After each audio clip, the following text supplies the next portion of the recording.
terima kasih. Suara udah dengar ya? Oke. Baik, terima kasih. Assalamualaikum warahmatullahi wabarakatuh.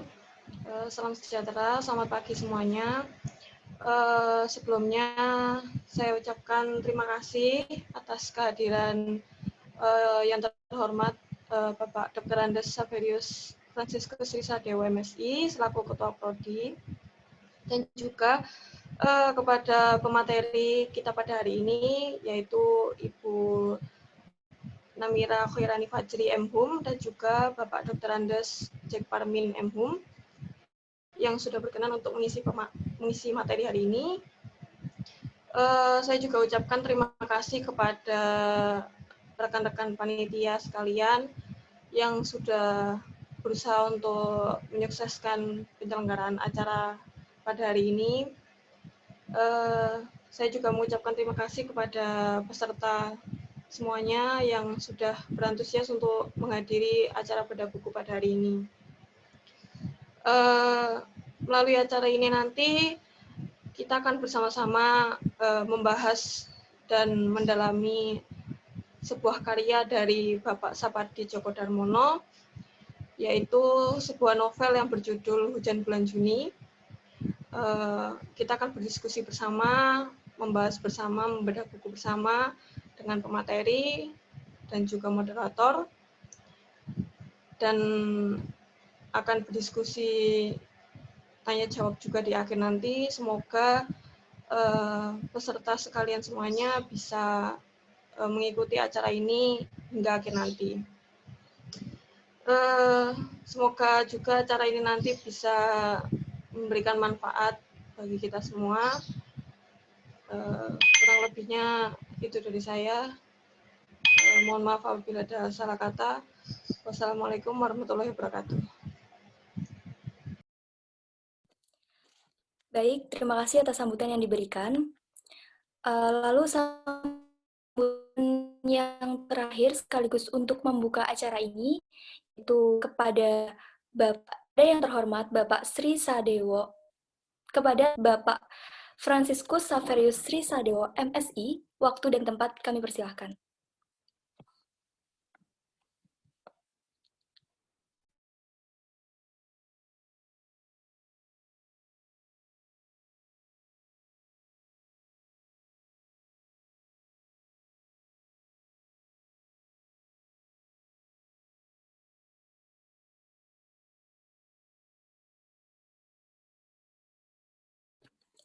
Mohon maaf, karena Kaprodi Sosiologi hari ini belum bisa hadir, maka dilanjut dengan acara berikutnya, yaitu pemutaran video perform dari Sosmus dan Soskar. Waktu dan tempat kami persilahkan.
Baik, terima kasih atas perform yang diberikan.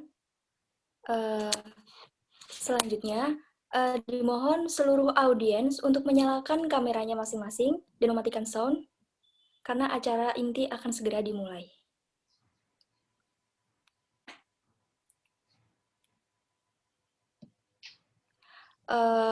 Mohon maaf,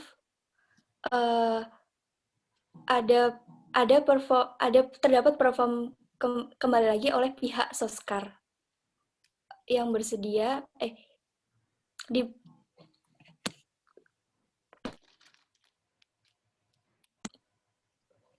silahkan yang bertugas untuk menampilkan.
Apakah yang kita harapkan dari mula-mula ia di udara tinggi, ringan dan bebas, lalu mengkristal dalam diri, kemudian melayang jatuh ketika tercium bau bumi dan menimpa pohon jambu itu, tergelincir dari daun-daun, melenting di atas kenting, tumpah di pekarangan rumah, dan kembali ke rumah. Apakah yang kita harapkan? Hujan juga jatuh di jalan yang panjang, menyusurnya dan tergelincir masuk selokan kecil. Mericik suaranya, menyusur selokan, terus mericik sejak sore. Mericik juga di malam gelap ini, bercakap tentang lautan. Apakah mungkin ada juga hujan yang jatuh di lautan? Selamat tidur.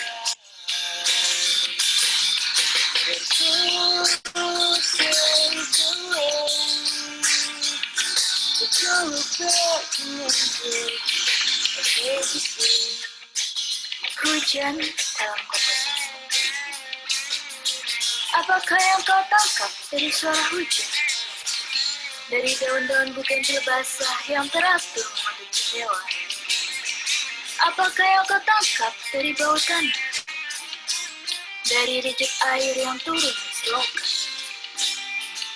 Ia membayangkan hubungan gaib antara tanah dan hujan. Membayangkan rahasia daun basah serta ketukan yang berulang. Tak ada, kecuali bayang-bayangmu sendiri yang di balik pintu memimpikan ketukan itu. Memimpikan sapa pinggir hujan, memimpikan bisik yang membersih dari titik air menggelincir dari daun dekat jendelanya. Atau memimpikan semacam suku kata yang akan mengantarnya. Barangkali sudah terlalu sering ia mendengar dan tak lagi mengenal.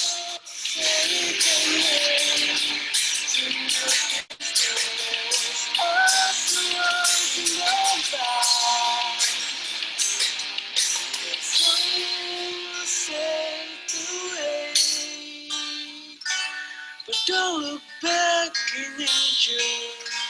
Don't look back in anger.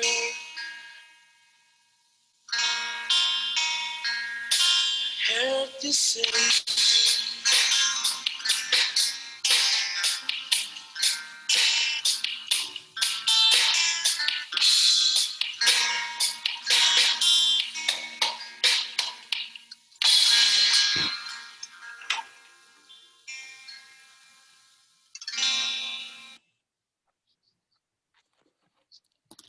Baik, terima kasih atas perform dari pihak Sosmus dan Soskar. Selanjutnya, untuk memulai acara ini, marilah sama-sama kita mengucap bismillah bersama-sama. Bismillahirrahmanirrahim.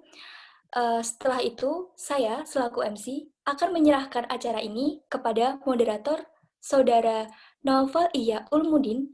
Waktu dan tempat kami persilahkan. Baik, terima kasih kepada Saudari Ratna selaku MC. Sebelum itu, apakah suara saya terdengar jelas? Oke, baik. Mohon izin melanjutkan acara memandu jalannya diskusi bedah buku pada pagi hari ini. Sebelum itu, saya ucapkan terima kasih kepada yang terhormat Bapak Franciscus Sri Sadewo MSI selaku Kaprodi, kepada pemateri Ibu Namira Hoirani Fajri, Bapak Dr. Andes Jack Parmin M. Hum, juga selaku pemateri, Saudara Yusril Indrawardana selaku Ketua Himpunan Mahasiswa Prodi Sosiologi Universitas Negeri Surabaya, kepada Julia Natasha selaku Ketua Pelaksana, dan juga teman-teman audiens yang juga saya hormati. Sebelum itu saya ucapkan Assalamualaikum warahmatullahi wabarakatuh. Selamat pagi dan salam sejahtera untuk kita semua. Perkenalkan, nama saya Naufalul Ihya Ulumuddin, mahasiswa program studi Sosiologi angkatan 2018 Universitas Negeri Surabaya. Di sini saya bertindak sebagai moderator diskusi bedah buku Hujan Bulan Juni karya Sapardi, Bapak Sapardi Djoko Damono, yang begitu luar biasa dan fenomenal. Tentu pada pagi hari ini, saya sebagai moderator akan memandu jalannya diskusi bedah buku yang akan ada dua pemateri luar biasa, yaitu yang pertama ada Ibu Namira Hoirani Fajri M. Hum. Selamat pagi, Ibu Namira. Ya, selamat pagi. Ya. Yang kedua ada Bapak Dr. Andes Jack Parmin M. Hum, yang juga sebagai pemateri pada diskusi bedah buku pagi hari ini. Selamat pagi, Bapak Jack Parmin. Apa Bapak Jack Parmin sudah bergabung? Oke, mungkin belum. Oke, sebelum itu juga saya akan menjelaskan bagaimana teknis diskusi bedah buku pada pagi hari ini. Nantinya akan ada penyampaian ulasan dari kedua pemateri. Yang pertama ada dari Ibu Namira Hoirani Fajri sebagai pemateri pertama, dan dilanjutkan oleh Bapak Jack Parmin sebagai pemateri kedua. Setelah itu baru akan ada sesi tanya jawab.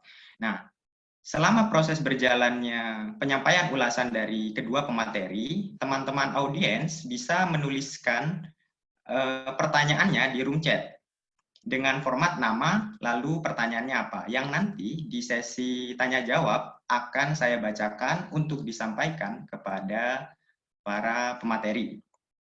Jadi kurang lebih teknis kegiatan diskusi kita pada pagi hari ini akan semacam itu. Jadi teman-teman, baik berlangsungnya kegiatan selama pemateri menyampaikan ulasan atau nanti di sesi tanya jawab, bisa mulai menuliskan pertanyaan-pertanyaannya di room chat dengan format nama dan pertanyaannya apa gitu. Nah, sebelum masuk ke pemateri pertama, mungkin saya akan sedikit bercerita tentang pengalaman bagaimana membaca buku karya Bapak Sapardi Djoko Damono, Hujan Bulan Juni, yang sebuah novel gitu.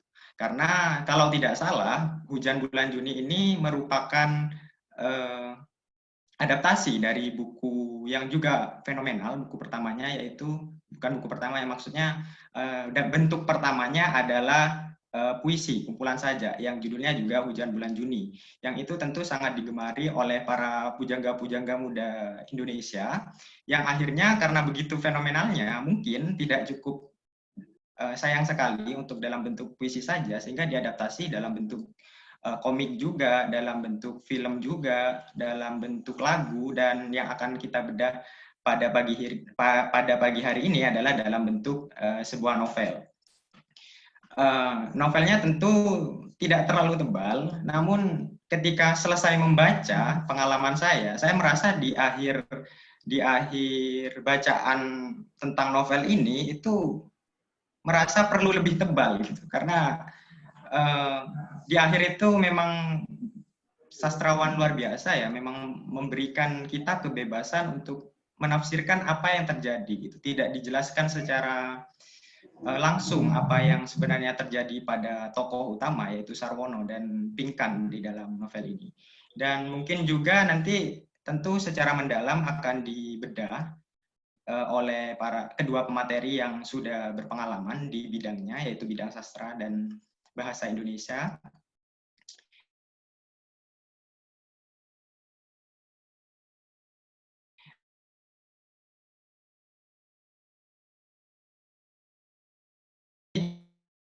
saya akan menyampaikan dukungan juga mungkin bisa dia membaca awal-awal menikmati, namun setelah beberapa halaman ada kebingungan gitu, alurnya begitu cepat mungkin itu nanti bisa dijelaskan secara mendalam oleh para pemateri. Namun yang juga saya pikir luar biasa dari novel ini yaitu sajak terakhirnya, 3 sajak singkat dari Bapak Sapardi yang ditulis di akhir buku. Itu benar-benar setelah memang benar-benar membaca dari awal novel ini dan benar-benar mengikuti alurnya, maka di akhir itu ketika membaca 3 sajak singkat yang ditulis, yang dimana di awal itu diceritakan diterbitkan di koran, itu benar-benar menggetarkan hati itu kalau bisa dibilang jika kita mengikuti benar-benar dari awal dan membaca itu dalam jangka waktu, karena tipis ya, mungkin dalam jangka waktu sekali atau 3 kali duduk gitu.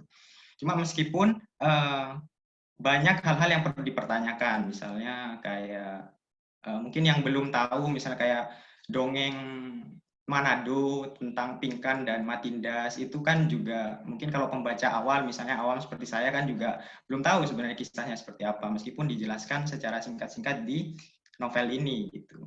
Mungkin itu saja dari saya. Tentu ini kita langsung masuk kepada pemateri yang pertama, yaitu Ibu Namira Hoirani Fajri. Namun sebelum itu saya mohon izin untuk membacakan kurikulum vitae-nya. Apakah diizinkan Ibu Namira Hoirani? Iya, silakan. Baik, terima kasih. Sebentar saya bacakan.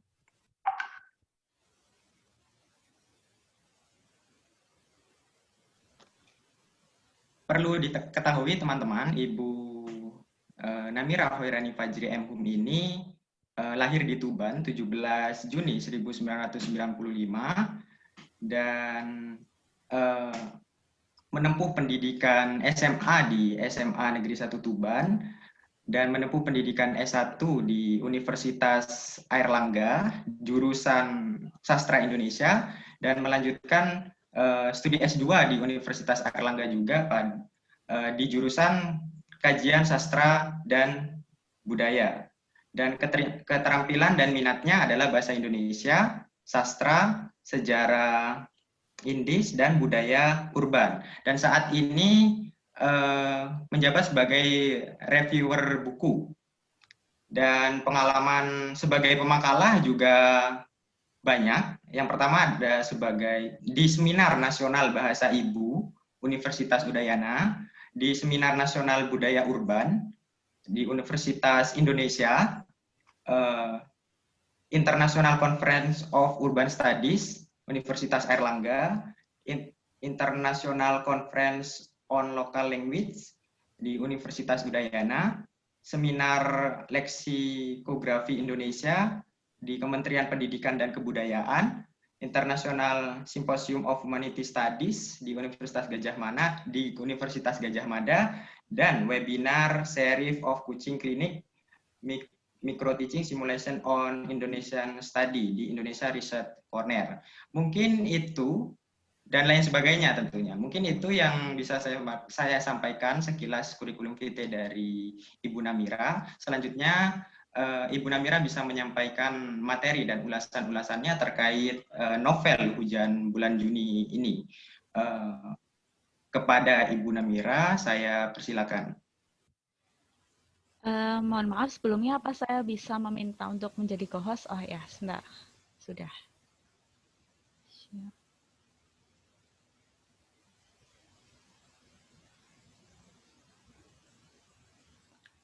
Apakah sudah tampak?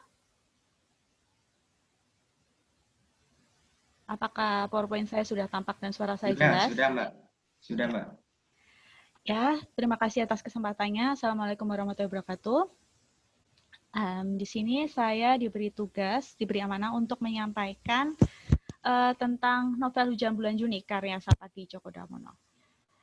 Ya, tadi saya sudah diperkenalkan secara singkat oleh moderator, namun akan lebih mantap rasanya kalau saya memperkenalkan diri saya sendiri sekilas saja. Ya, perkenalkan, nama saya Namira Hoirani Fajri. Sebelumnya saya berkuliah di Universitas Airlangga jurusan Sastra Indonesia dan mengambil S2 juga di Universitas Airlangga, jurusan Magister Kajian Sastra dan Budaya. Seperti itu. Saat ini saya bekerja sebagai asisten publication center di Universitas Airlangga juga. Nah, Hujan Bulan Juni. Sebelum kita membahas novelnya, terlebih dahulu saya akan membahas secara singkat tentang penulisnya, Bapak Sapardi Djoko Damono. Mungkin di sini sudah banyak yang mengenal, juga sudah banyak yang tahu, bahkan bisa jadi lebih banyak tahu daripada saya. Saya akan jelaskan secara singkat saja. Bapak Sapardi Djoko Damono lahir di Surakarta 20 Maret 1940 dan wafat 19 Juni lalu. Beliau dikenal sebagai pujangga besar Indonesia. Barangkali seseorang yang mencintai puisi atau berminat kepada puisi, nama yang pertama kali akan terlintas ketika membayangkan pujangga Indonesia adalah Bapak Sapardi Djoko Damono. Nama beliau dan puisi-puisi beliau sudah banyak juga dimuat dalam media maupun sejak zaman sekolah sudah ada di buku-buku pelajaran.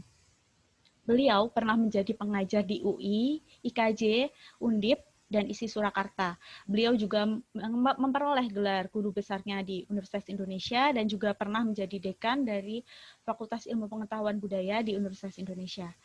Beliau telah memperoleh penghargaan nasional maupun internasional, telah menerbitkan berbagai karya baik puisi, novel, cerpen, dan esai, itu baik secara individu maupun berkolaborasi. Untuk esai sendiri, beliau pernah berkolaborasi membuat bunga rampai dengan Bapak Subagio Sastrowardoyo, dan terakhir beliau juga berkolaborasi dengan penulis muda, menulis kumpulan puisi bersama Rintik Seduh.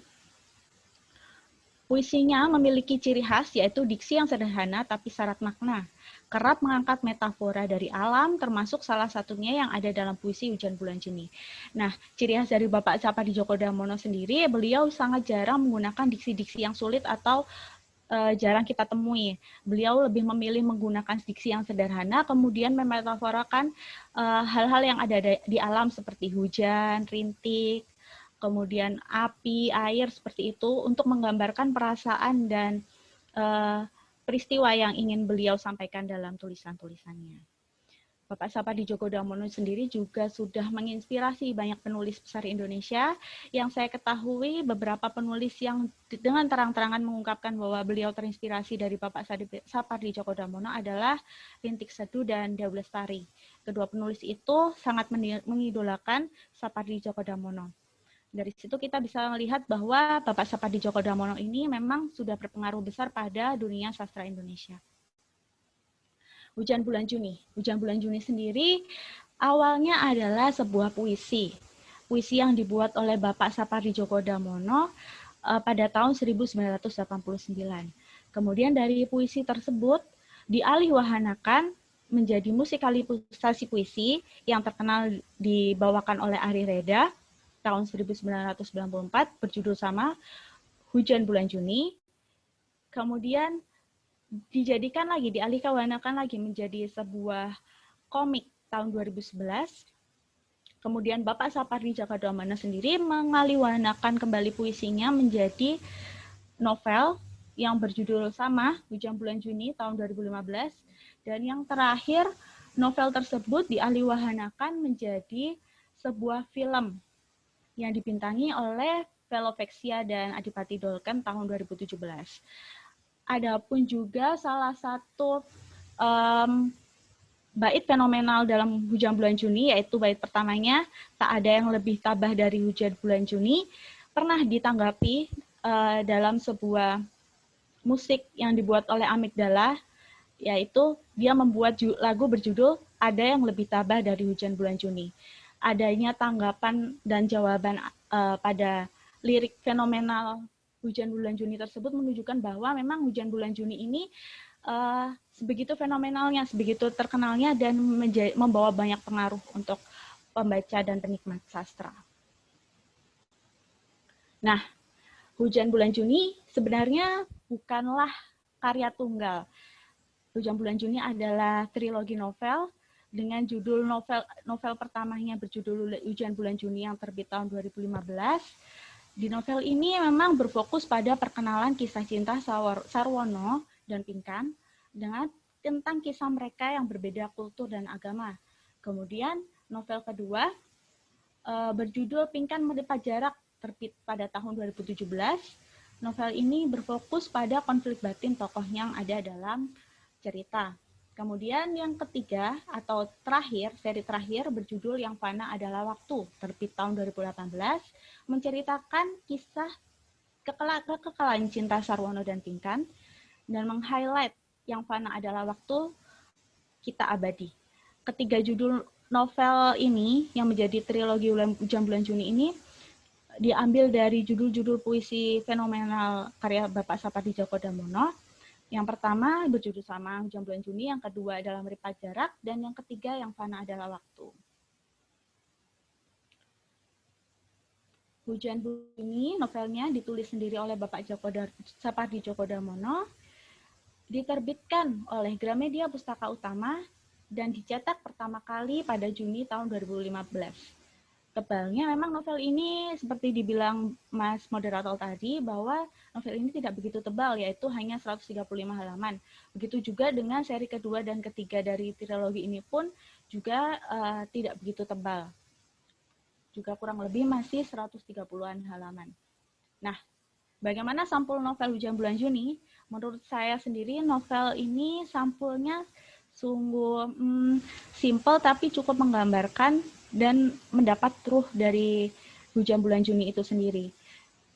Hanya merupakan latar coklat yang diberi tulisan font Hujan Bulan Juni, yang merupakan tulisan Latin jadul gitu ya, terus dia ada percikan-percikan bekas terkena air hujan. Kemudian juga di pojok kiri atas ada juga siluet dari Bapak Sapardi Djoko Damono, dan dibubuhi angka 75 yang menjadi penanda bahwa karya ini merupakan lahir di umur beliau yang ke-75. Ikon ini juga muncul, siluet itu muncul di setiap pergantian bab sehingga menjadi ciri khas tersendiri pada novel ini dan mengingatkan kita bahwa Bapak Sapardi Djoko Damono sudah begitu lama berkarya sebagai sastrawan Indonesia seperti itu. Nah, karena novel ini singkat, novel ini juga terdiri dari 5 bab. Bab pertama mengulas tentang Sarwono, berfokus pada Sarwono, seseorang yang cerdas dan pekerja keras. Kemudian di bab kedua berfokus pada kisah percintaan Sarwono dan Pinkan yang terkendala kultur dan agama. Kemudian bab ketiga menceritakan Sarwono dengan kesibukan pekerjaannya di Indonesia. Yang keempat menceritakan Pinkan dengan pendidikannya di Jepang. Dan yang kelima adalah Pinkan pulang ke Indonesia karena Sarwono sakit. Dari struktur ini kita bisa melihat memang di dalam novel ini tidak terdapat lonjakan konflik yang kuat ataupun penyelesaian masalah dari konflik perbedaan kultur dan agama di kisah cinta Sarwono dan Pinkan. Ya, jadi ada beberapa hal yang menarik dari novel ini. Novel ini banyak menyajikan unsur kebudayaan tradisional. Di sini saya mengutip pada halaman 73. Bahkan membayangkan dirinya sebagai pengembala kerbau pun ia tak mampu. Apalagi kalau yang diurusnya Kyai Slamet, seorang kerbau bule yang dianggap sangat keramat, yang diupacarai beberapa kali setahun di alun-alun selatan. Nah, di sini menunjukkan budaya, di dalam novel ini banyak menunjukkan kebudayaan tentang orang Manado, tentang orang Jawa, yang keduanya saling bertempuk, dan memang itu Indonesia banget ya.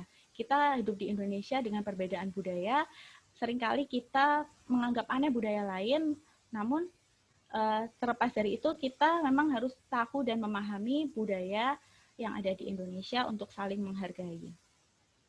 Selain itu, kalimat-kalimat dalam novel Hujan Bulan Juni ini juga puitis. Bapak Sapardi Djoko Damono memang sangat terlihat rohnya sebagai seorang pujangga atau seorang penulis puisi terkenal. Seperti yang terlihat pada halaman 66, di sini bagaimana mungkin seseorang memiliki keinginan untuk mengurai kembali benang yang tak terkirakan jumlahnya dalam selembar sapu tangan yang telah ditenunnya sendiri. Bagaimana mungkin seseorang bisa mendadak terbebaskan dari jaringan benang yang susun bersusun, silang menyilang, timpa menimpa dengan rapi di selembar sapu tangan yang sudah bertahun-tahun lamanya ditenun dengan sabar oleh jari-jarinya sendiri. Dan seterusnya, kalimat ini masih cukup panjang dan menunjukkan dan kalimat ini terdapat dalam potongan narasi potongan narasi novel sehingga menunjukkan bahwa memang Bapak Sapardi Djoko Damono tidak kehilangan ruhnya sebagai seorang penulis puisi walaupun dia sedang menulis novel. Bahkan di kalimat ini pun lebih tampak seperti puisi naratif dibandingkan narasi novel. Seperti itu. Ciri khas lain, kalimat yang digunakan dalam novel cukup panjang. Bisa dibaca dalam contoh yang saya tampilkan, itu saya ambil dari halaman 1. Kalimat-kalimat yang terdapat dalam novel Hujan Bulan Juni sendiri memang kebanyakan panjang dan cukup apabila diambil dalam satu tarikan nafas cukup berat seperti itu ya. Sehingga menurut saya walaupun novel ini tipis, namun membutuhkan konsentrasi yang cukup ketika membacanya. Apabila tidak, kita juga akan kehilangan fokus karena kalimat-kalimatnya panjang walaupun tidak menggunakan diksi yang rumit. Seperti itu. Alurnya juga cukup rumit.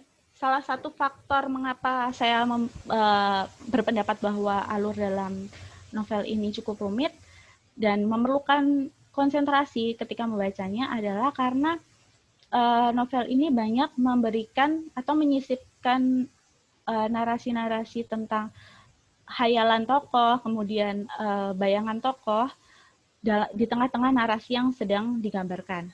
Seperti pada contoh yang saya tampilkan ini, walaupun latar peristiwanya Pinkan, Sarwono, dan Beni sedang makan bersama, namun di tengah itu Pinkan membayangkan dongeng Matindas. Dan hal itu mungkin harus membuat pembaca memiliki fokus tersendiri agar tidak kebingungan ketika membaca ceritanya. Ya, seperti yang sudah saya paparkan sebelumnya, memang novel ini alurnya terkesan datar. Novel pertama ini merupakan permulaan cerita sehingga belum ada konflik yang sangat menonjol. Bagian akhir cerita dibuat menggantung. Selain itu, menurut saya hal itu memang disebabkan karena kita harus membaca trilogi novel secara lengkap untuk tahu kisah cinta antara Sarwono dan Pinkan. Jadi kita tidak bisa lepas ketika kita membaca hanya pada seri pertama saja, Hujan Bulan Juni saja, mungkin akan merasa kurang puas ya. Gimana sih? Kok cuma gini aja kadang-kadang gitu. Terus kita juga kurang tahu sebenarnya apa akhir cerita yang diinginkan penulis. Karena hal tersebut memang sepertinya sengaja ditampilkan Bapak Sapardi karena lanjutannya ada di Pinkan Melipat Jarak dan di Yang Fana Adalah Waktu. Jadi ketiga novel ini tidak dapat dipisahkan. Seperti itu. Ya, novel ini cocok untuk orang yang tidak keberatan membaca kalimat panjang serta banyak narasi karena memang novel ini sangat sedikit dialog apalagi jika dibandingkan dengan Pinkan Melipat Jarak dan Yang Fana Ada Waktu. Dan yang kedua, novel ini memang cocok untuk pecinta kalimat puitis. Ya, karena Bapak Sapardi sendiri merupakan seorang penyair terkenal, kalimat-kalimat yang ditulis pun dalam narasi sangat puitis. Seperti itu.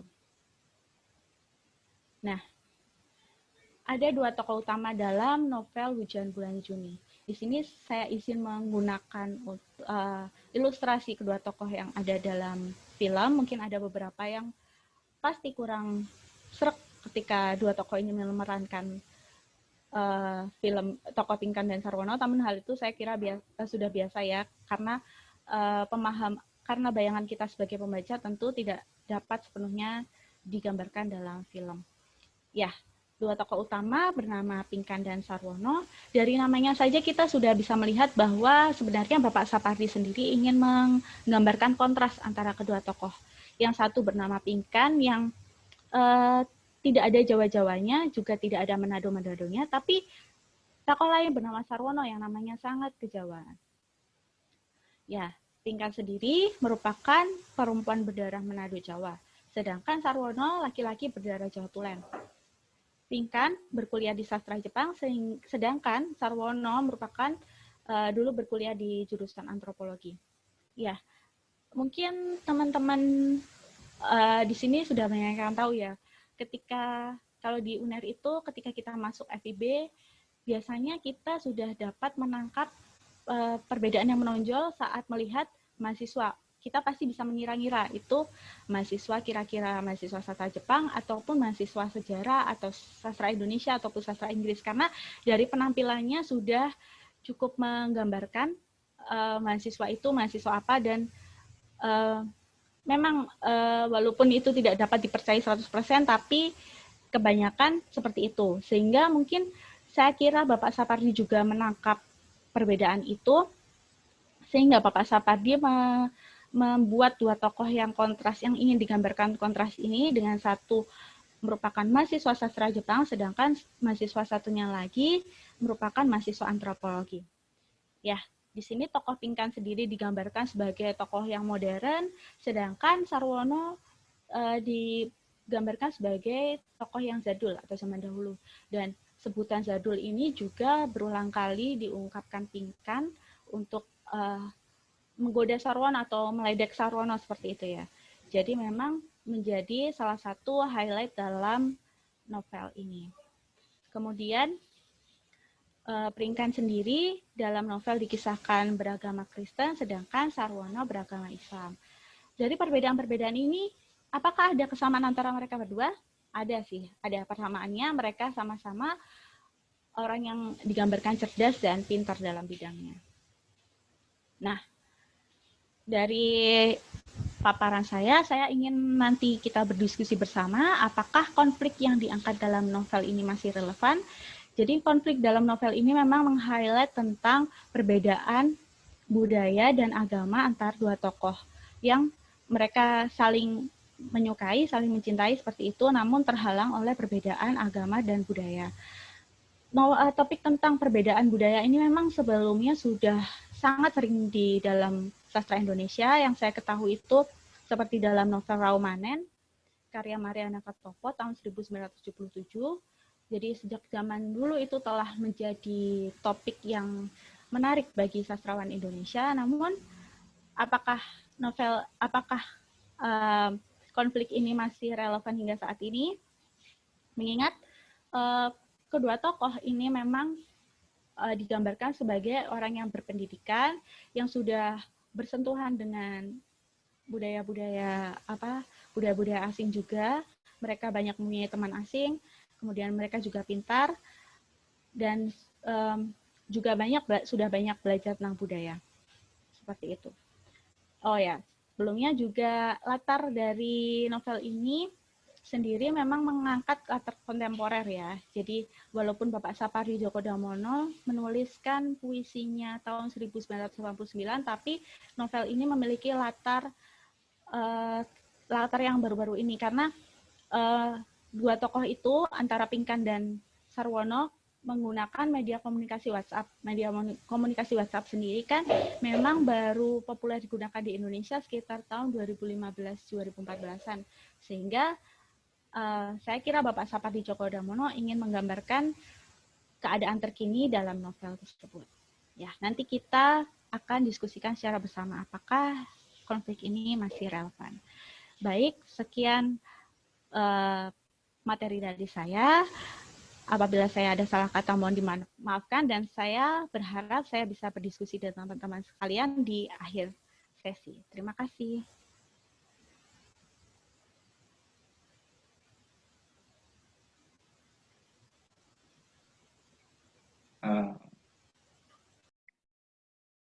Baik, terima kasih disampaikan kepada Ibu Namira Hoirani telah menyampaikan materinya dengan jelas dan juga luar biasa sekali, menjelaskan secara detail bagaimana, atau juga awalnya menjelaskan secara umum hingga menjurus ke khusus tentang bagaimana novel ini dibuat dan ada trilogi selanjutnya. Oke, saya mengingatkan kembali kepada teman-teman audiens bisa menyampaikan pertanyaannya atau respon dari hasil diskusi atau pemantik dari pertanyaan Mbak Namira Hoirani melalui room chat yang nantinya akan saya bacakan setelah sesi tanya jawab setelah pemateri kedua menyampaikan materinya, kurang lebih seperti itu. Jadi teman-teman bisa mulai menuliskan pertanyaannya di room chat dengan format nama dan pertanyaannya apa. Mulai dari sekarang juga bisa, atau nanti setelah sesi tanya jawab juga boleh. Oke, selanjutnya kita masuk ke pemateri kedua. Sebelumnya saya ucapkan selamat datang kepada Bapak Jack Parmin Emhum.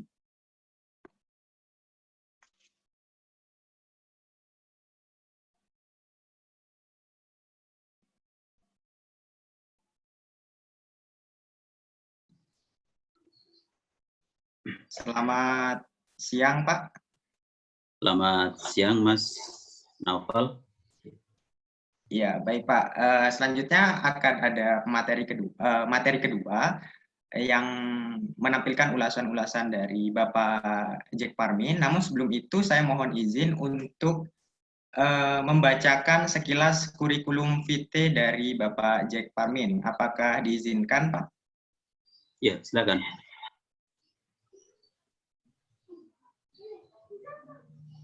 Baik, tentu tidak kalah berpengalaman juga dari pemateri yang sebelumnya, yaitu Ibu Namira Khairani. Bapak Jack Parmin juga merupakan dosen FBS UNESA, lebih tepatnya di jurusan Bahasa dan Sastra Indonesia, Fakultas Bahasa dan Seni, Universitas Negeri Surabaya. Terus juga pengalaman lain, Bapak Jack Parmin juga pengalaman pekerjaan juga menjadi instruktur seni drama JPBSI IKIP Surabaya tahun 1990 sampai 1995, juga menjadi staf pengajar jurusan Pendidikan Bahasa dan Sastra Indonesia FKIP Universitas Jenggala Sidoarjo tahun 1992 sampai 2005, dan staf pengajar jurusan Bahasa dan Sastra Indonesia FBS Universitas Negeri Surabaya sejak tahun 2000 hingga sekarang. Terus juga ada banyak tulisan-tulisan dari Bapak Jack Parmin yang sudah dipublikasi. Saya bacakan beberapa. Yang pertama ada GER, Langkah Alternatif Pengakraban Masyarakat Teater dalam Gema, Juli-Agustus 1992, dan literasi di era disrupsi dalam majalah Pendidikan Bahasa Sastra dan Budaya Widyawara nomor 11 tahun 2018. Terus ada Sastra dan Politik dalam majalah Pendidikan Bahasa Sastra dan Budaya. Terus ada Pendekatan dalam Penelitian Sastra dalam majalah Pendidikan Bahasa Sastra dan Budaya tahun 2019, dan buku-buku yang belum ditulis begitu. Publikasi buku juga ada Patah, antologi bersama puisi tahun 1990, Dialog Warung Kaki Lima, antologi puisi bersama, Pulang Kembali ke Blora, Mengenang Prof. Dr. Suripan Sadihutomo, dan banyak karya-karya sastra yang tidak bisa dibacakan karena begitu banyak karya-karya dari Bapak Jack Parmin ini. Mungkin langsung saja masuk ke ulasan dari Bapak Jack Parmin. Kepada Bapak Jack Parmin, saya persilakan. Terima kasih, Mas Naufal. Ini share screen-nya. Oke. Bismillahirrahmanirrahim. Assalamualaikum warahmatullahi wabarakatuh. Suara saya cukup bisa didengar, Mas Naufal? Bisa, Pak. Cukup jelas suaranya. Oke. Ya, terima kasih. Saya tidak mengecek siapa yang hadir di sini.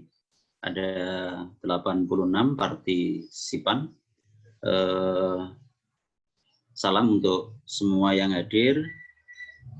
Pemateri sebelumnya, Bapak Ibu dosen yang hadir, para mahasiswa dan para peserta yang berbahagia. Terima kasih. Izinkanlah saya akan mulai menyampaikan persepsi pembacaan saya terhadap Hujan Bulan Juni, sebuah novel yang terbit tahun 2015, kemudian difilmkan tahun 2017. Mohon maaf sekiranya ada beberapa hal yang nanti barangkali sama seperti yang sudah disampaikan oleh pemateri pertama, karena saya belum masuk sesuai dengan jadwal, jadi saya masuk ke Zoom ini beberapa saat sebelum saya menyampaikan materi. Jadi sekali lagi, mohon maaf sekiranya nanti ada bagian-bagian tertentu yang sama. Tentu saja kesamaan itu bisa dimaklumi karena memang sumber yang dibaca bukunya sama. Slide berikutnya, Mas. Para mahasiswa umumnya tentu sudah tahu bahwa puisi ini ditulis tahun 1989. Peserta yang mahasiswa bisa dipastikan untuk yang sekarang sedang kuliah belum lahir saat itu. Jadi puisi ini dilahirkan ketika Anda belum dirancang, ya, belum direncanakan. Bapak Ibu mungkin belum bertemu. Jadi puisi yang ditulis pada 1989. Hanya selintas saya sebutkan bahwa mau tidak mau ketika kita membaca novelnya, menonton filmnya, pasti kita akan teringat pada bahwa film, novel itu berasal dari puisi dengan judul yang sama. Tidak perlu saya bacakan, bisa jadi sebagian dari para mahasiswa sudah hafal, ya, karena sebagian sudah dimusikalisasikan, dilakukan. Berikutnya.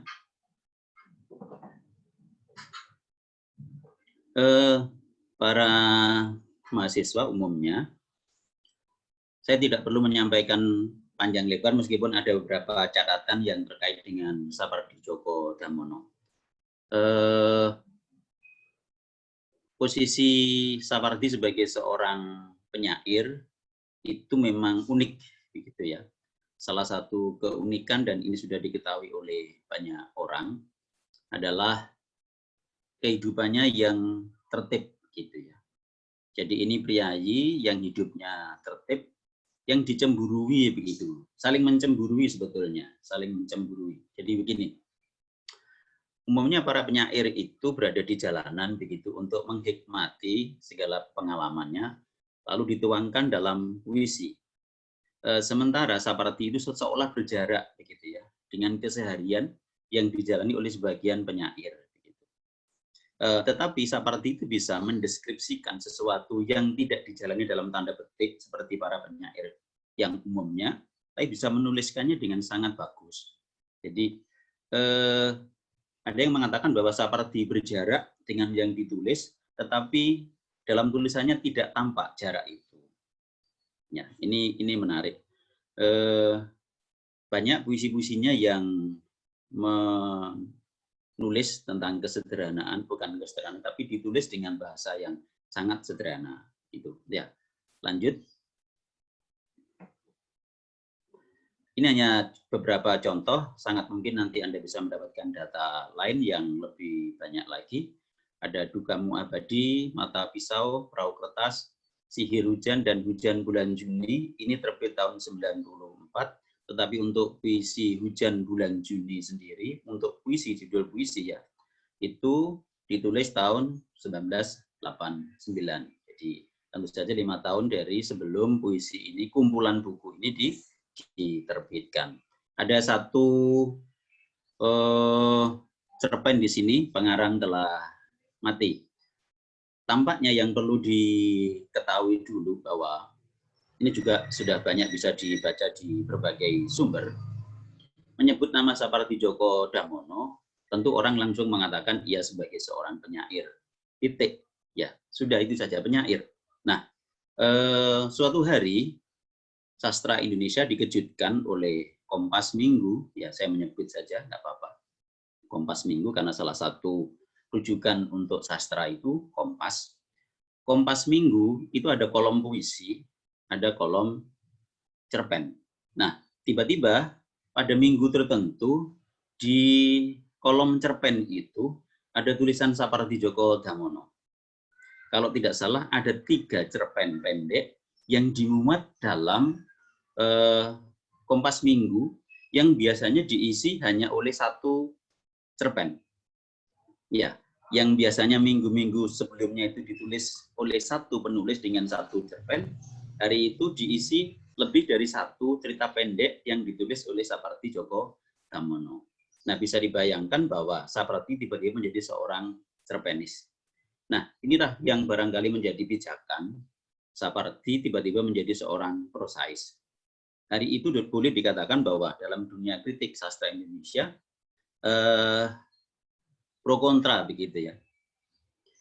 Ada yang melihat Sapardi memang bisa menjadi seorang prosais, tapi ada yang melihat bahwa ini bukan wilayahnya Sapardi Djoko Damono begitu. Sapardi dikenal sebagai seorang penyair. Begitu ia menulis cerpen, yang cerpen itu pendek. Di Indonesia memang belum banyak cerita pendek yang pendek begitu ya. Cerita pendek yang pendek gitu ya. Jadi cerpen kira-kira begitu. Tapi Sapardi melakukannya. Nah, intinya pro kontra, Sapardi sebagai seorang cerpenis, tapi cerpennya berbeda dengan cerpen yang ditulis oleh kebanyakan cerpenis Indonesia. Cerpennya pendek. Dan untuk membuktikan bahwa Sapardi tidak sedang bermain-main, tampaknya Pengarang Telah Mati yang terbit tahun 2001 ini menjadi bukti bahwa Sapardi menulis cerpen bukan sekadarnya. Ini satu buku kumpulan puisi, satu buku kumpulan cerpen, karya Sapardi Djoko Damono yang diterbitkan oleh Indonesia Tera, Rosa Herliani ya. Saya membaca di pengantar sekilas waktu itu, lupa ingat bahwa tiba-tiba Elvitiana Rosa bukan ya, pemilik penerbit Indonesia Tera ini menghubungi Pak Sapardi Djoko Damono. Intinya meminta tulisan-tulisan cerita pendek Pak Sapardi dikumpulkan, lalu akan dibukukan, dan jadilah ini. Ini cikal bakal Sapardi sebagai seorang prosais. Lanjut. Ini buku-buku yang non puisi, non cerpen, dan lain-lain. Ini buku-buku ilmiah ya, tentu saja kajian tentang sastra. Lanjut.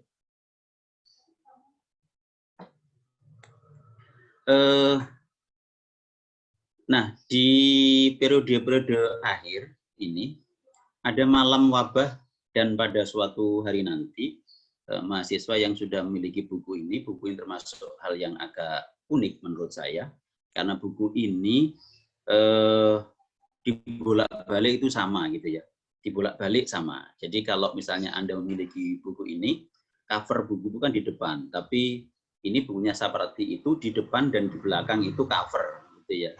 Jadi buku ini berjudul, kalau di yang sisi satunya itu Malam Wabah, sisi yang satu Pada Suatu Hari Nanti. Dan bisa dibaca juga dari urutan seperti itu. Jadi kalau dibalik itu seperti Al-Qur'an begitu. Jadi buku yang bisa dibaca dari kanan maupun dari kiri. Nah, ini menarik sekali. Kalau ada yang punya, mungkin sama dengan saya, buku ini membuat saya ngakak-ngakak gitu ya. Ini kenakalan Sapardi Djoko Damono diantaranya mencoba merekonstruksi cerita rakyat, cerita yang sudah berkembang di masyarakat Indonesia dengan cara Sapardi sendiri, dengan pendekatan Sapardi sendiri. Jadi lucu sekali. Tapi kelucuan itu sekaligus sebetulnya merupakan pilihan Sapardi Djoko Damono. Yang bilang begini maksudnya begitu, itu adalah buku teori sebetulnya. Trilogi Sukram, Suti, nah ini sudah prosa. Nah, berarti cikal bakal yang prosa awal itu, Pengarang Telah Mati, terbukti bahwa Sapardi juga bisa menulis dan menunjukkan kepada khalayak, saya bukan sekedar seorang penyair, tapi saya juga seorang prosais. Maka muncullah buku yang lebih kuat menunjukkan ia sebagai seorang prosais pada trilogi Sukram, 3 buku, kemudian buku Suti, dan tentu saja di tahun 2015 itu juga Hujan Bulan Juni ini. Berikutnya, Mas.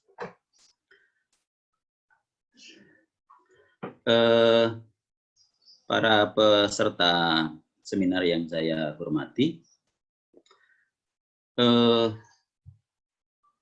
Saya akan mulai dari tokoh. Ya. Novel ini menghadirkan tokoh yang beragam, bahkan sesekali dalam proses tulis-menulis dengan para mahasiswa itu, cobalah, begitu saya kadang-kadang bercerita begini dengan mahasiswa, cobalah kamu menghadirkan tokoh satu saja dulu.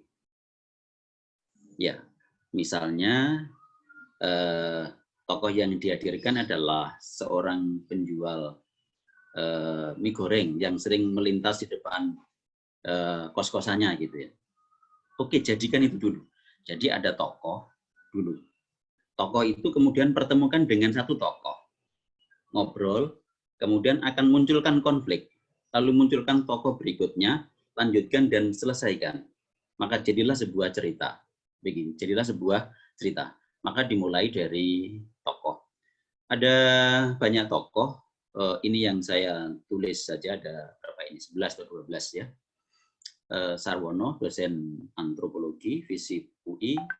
Kemudian ada Erik Patiasina, ini Kaprodi, yang tampaknya juga masih bujang, ya, Kaprodi atasannya Sarwono.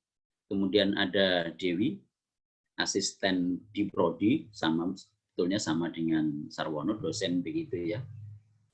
Kemudian ada Pinkan, ini tokoh ya protagonisnya Sarwono dan Pinkan, dosen prodi di sastra Jepang di Fakultas Sastra UI. Ada Toar kakaknya, ada Bolung, ada Hartini, ada Beni, Tante Heni, Tumbe Laka, mohon maaf jika saya salah membacanya.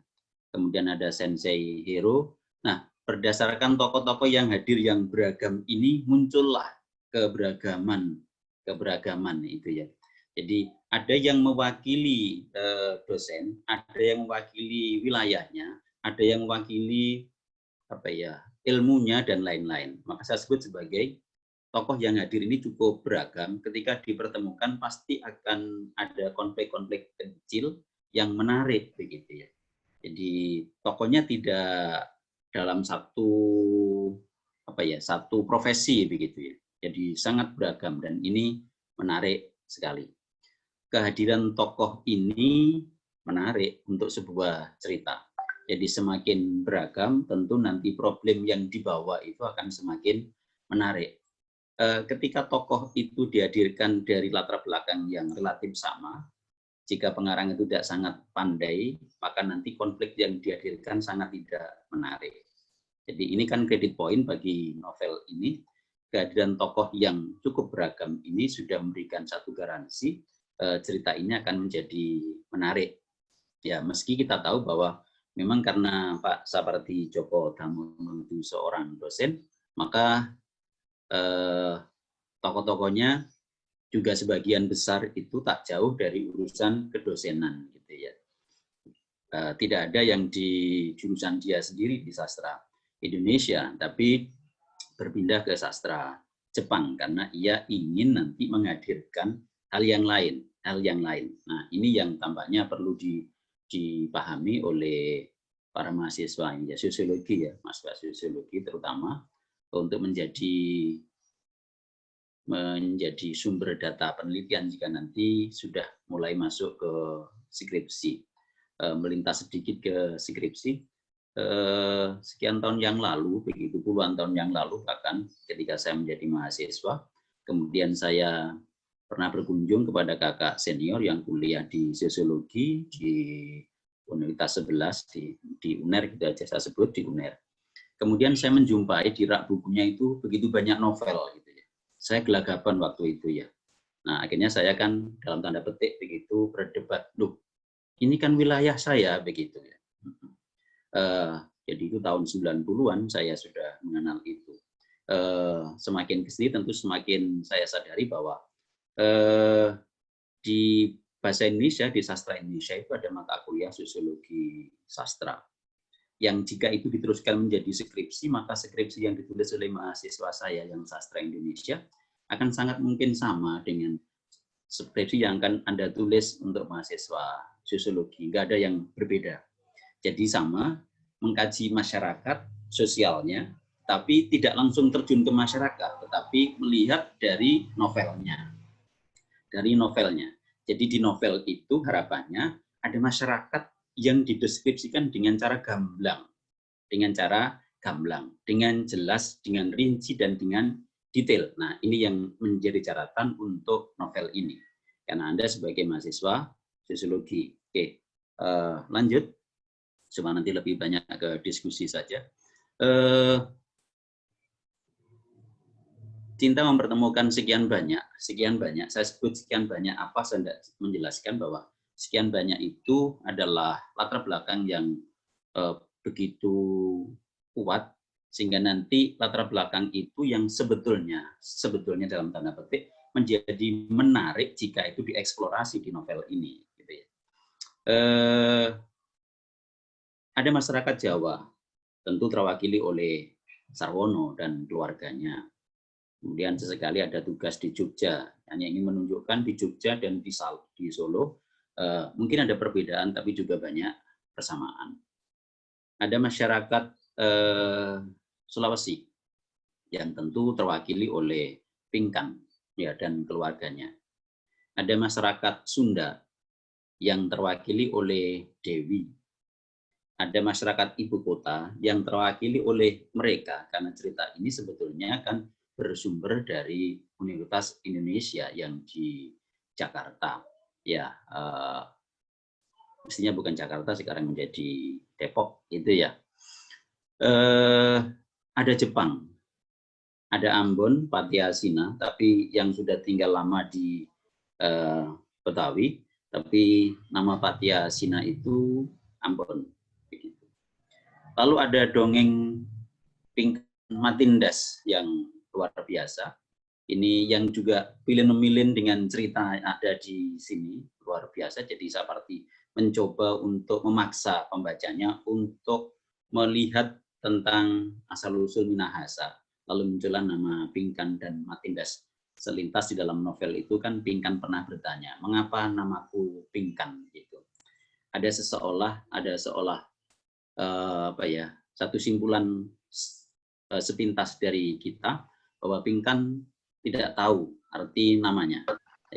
Ada pertanyaan, mengapa namaku harus Pinkan? Begitu.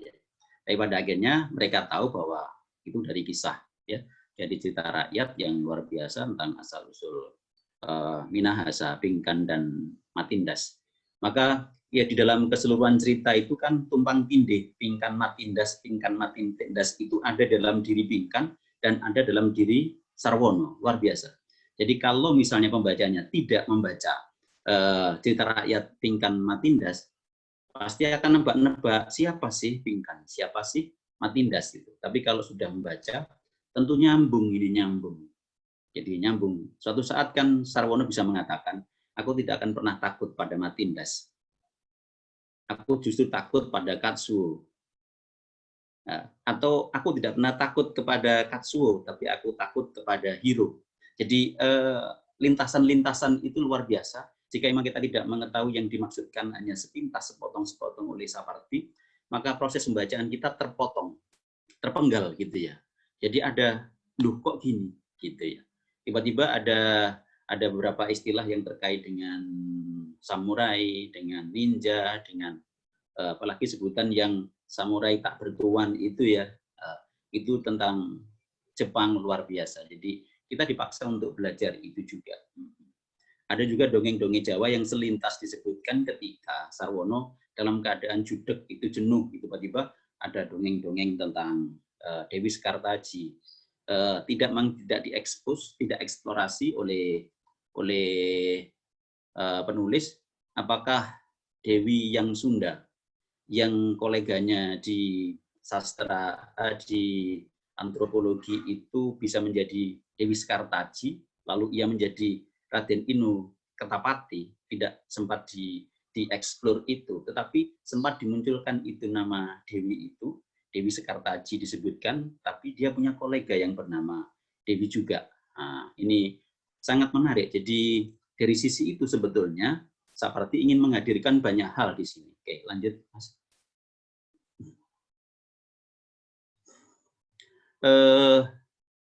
Ini yang saya sebut tadi yang masih selintas. Saya berandai-andai begitu ya, berandai-andai saja. Ya, ini bukan simpulan, tetapi Anda sebetulnya sebagai calon peneliti ilmuwan nanti ketika membaca novel ini, Anda justru yang diminta untuk mengeksplorasi yang sepotong-sepotong yang disajikan oleh Sapardi Djoko Damono. Tetapi sebagai sebuah hasil karya sastra, maka pengandaian saya ini tentu saja adalah harapan seorang pembaca. Saya berharap sebetulnya ada eksplorasi yang agak rinci dari hal-hal yang disebutkan oleh Sapardi dalam novelnya itu. Jadi ketika Sapardi menyebutkan sebagai ada samurai yang tak bertuan itu, lalu ada sepenggal fragmen, atau beberapa halaman yang menceritakan, yang mendeskripsikan tentang itu. Ketika menyinggung ini, ada yang mendeskripsikan tentang itu.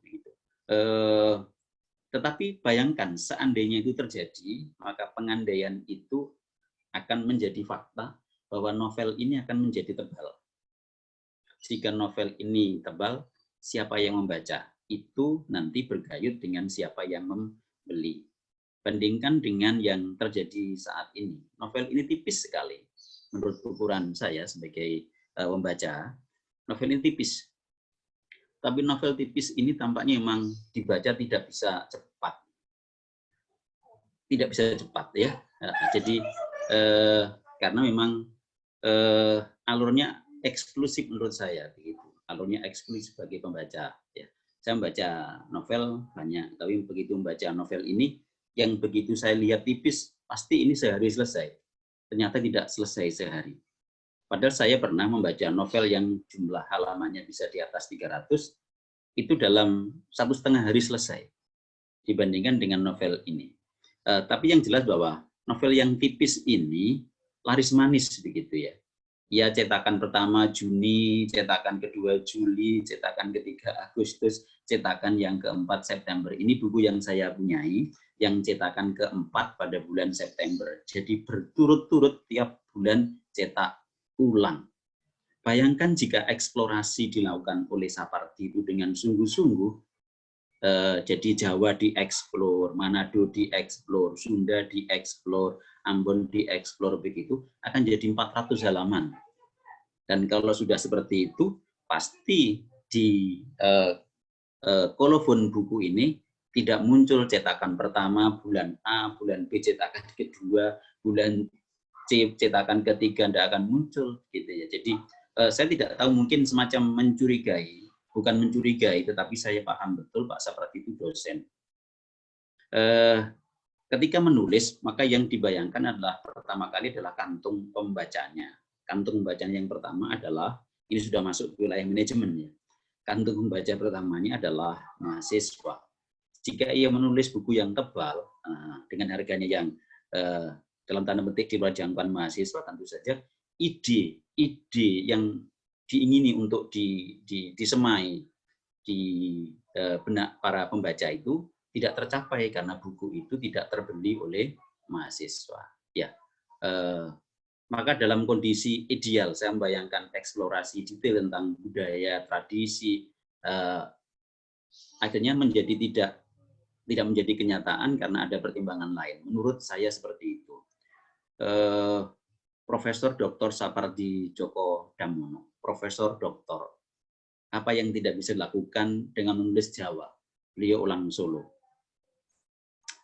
Apa yang tidak bisa diketahui tentang Manado? Bisa diketahui, meskipun bukan orang Manado. Apa yang tidak bisa diketahui tentang Sunda? Beliau seorang guru besar. Jadi seandainya dilakukan, dieksplorasi dalam novel ini, pasti bisa, tetapi novel ini akan menjadi sangat tebal. Jadi sekali lagi, kalau misalnya ini akan kita lihat dari sisi masyarakatnya, memang ada yang kurang, Masyarakat sebelah mana yang ingin dibidik oleh Sapardi dalam novel ini? Tidak sepenuhnya tampak, hanya disampaikan sekilas-sekilas dan pembaca dipaksa untuk mencari tahu sendiri gitu. Jadi seolah-olah novel ini sebagai pemantik awal, silakan bakar sendiri di luar begitu. Jadi yang membakar bukan novel ini. Coba misalnya saya akan mencoba membandingkan misalnya yang sudah membaca Para Priayi dan Jalan Menikung. Anda akan melihat Jawa yang agak utuh yang ditulis oleh Profesor Doktor yang kebetulan juga sosiolog, Umar Khayyam. Gitu ya.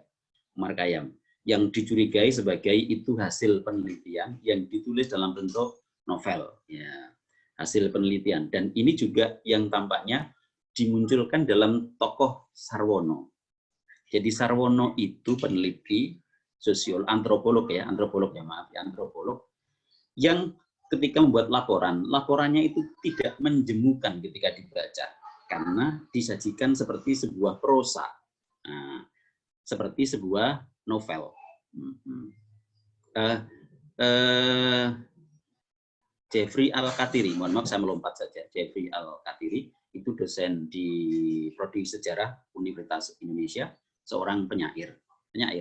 Suatu hari saya berkesempatan ke UI menemui seorang teman, kemudian dipertemukan dengan Jeffrey Al-Qatiri sekian tahun yang lalu begitu ya.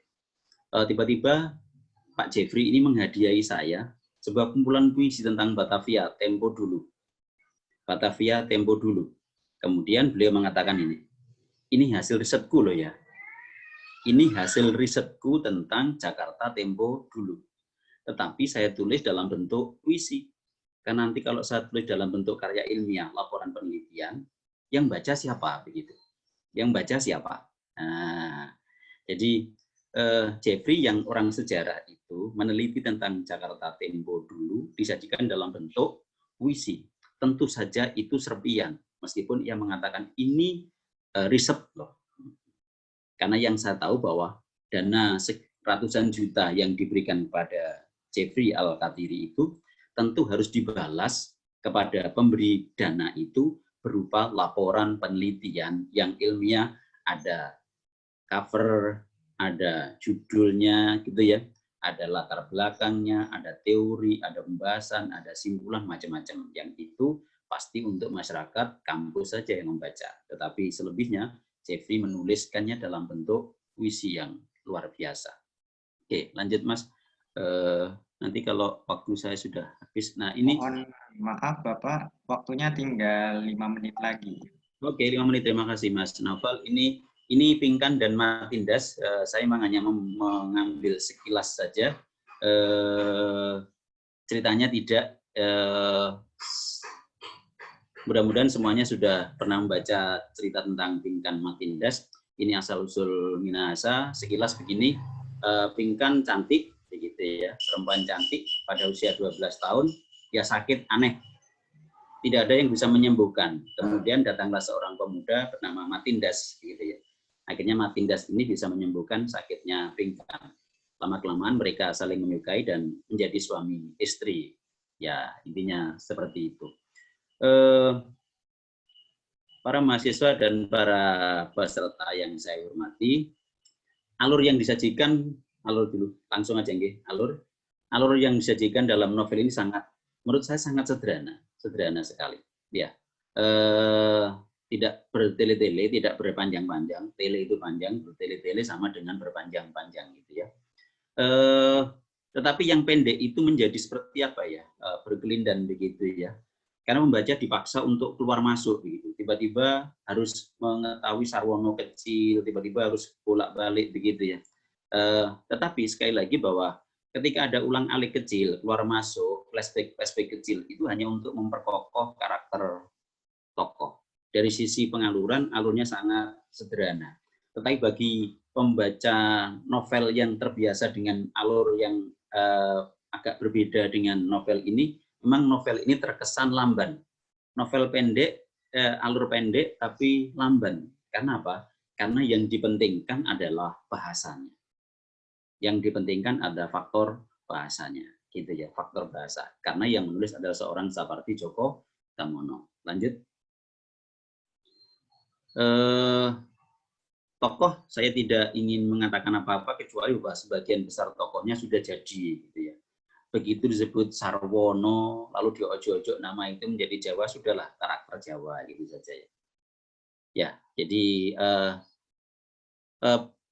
pernah Kunto Wijoyo itu menyebutkan bahwa novel Indonesia itu penokohannya, maaf gitu ya, penokohannya kurang menarik karena tokoh-tokohnya sudah jadi sejak disebutkan pada paragraf pertama gitu ya. Pada paragraf pertama sudah jadi gitu ya. Jadi begitu tokohnya disebut Arjuna begitu, maka ia memiliki karakter seperti Arjuna. Itu artinya bahwa tokoh itu dihadirkan pada paragraf pertama sudah jadi gitu. Nah, cerpen-cerpen novel-novel atau prosa-prosa yang bagus itu adalah yang menghadirkan tokoh itu yang dinamis begitu. Tokoh yang dinamis. Sementara tokoh yang ada di sini hampir tidak ada yang dinamis. Ya, semuanya sudah jadi. Sarwono ya begitu, Pinkan yang begitu, orang-orang di sebelahnya ya seperti itu, tidak ada dinamisasi karakter dari sisi tokohnya. Lanjut.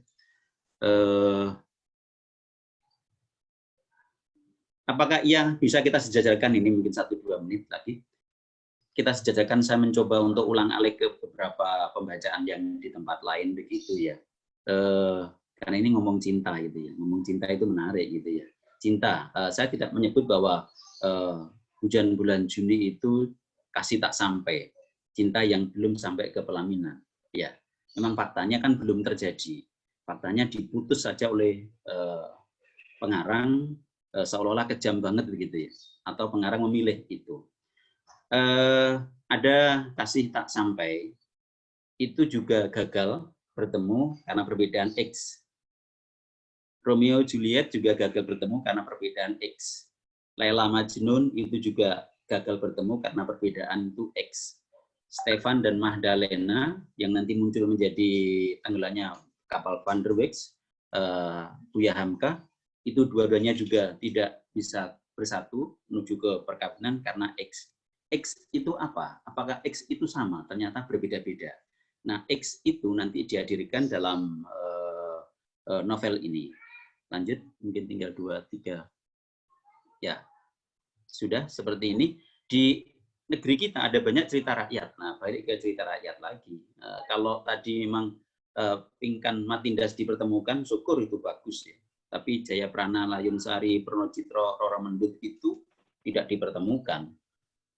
Ya, dia tidak dipertemukan. Dia diberi jarak. Jadi, maka saya sebut sebagai kasih tak sampai.